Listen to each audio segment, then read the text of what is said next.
Following the strong debuts of LinkedIn and Yandex, investors are now expecting the next big tech IPO to be Pandora, which goes public tomorrow. I'm here with Evelyn Roosley to talk about Pandora and the broader expectations for technology IPOs.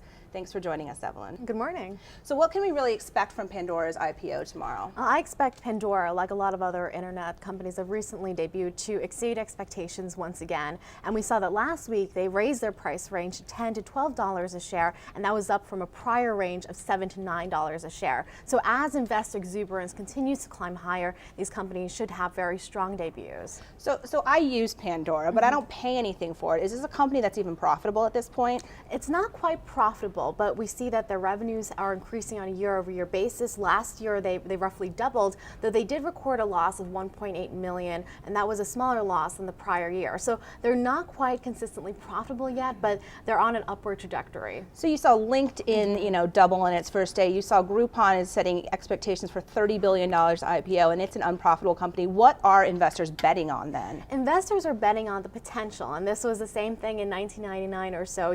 The numbers in terms of revenues and profits didn't jive with where investors were valuing these companies, but they're hoping that in a 5-10 year basis that these companies will become wildly profitable, that something like Facebook, which has the reach that it does, will be able to eventually have the revenues match that. Well, okay, but you bring up 1999, which, as we remember, was a great time, and then all of a sudden 2000 comes along and it all blows up in our faces. Is that, are we back to those periods? Are we back to those frothy valuations that investors should actually be scared at this point? Well, valuations do seem unhinged from fundamentals. There are some analysts in the market who say that the web has finally matured and that these companies can actually make money. But like we talked about, these valuations don't quite make sense for many of these companies right now. Now, hopefully the difference is that investors won't get burned this time in the same way that they got burned in 1999, in the sense that at least there's a smaller number of companies going to the market. There's not, hundreds going every year. Well, we'll have to see what happens tomorrow with Pandora's IPO. Thanks so much, Evelyn. Thank you.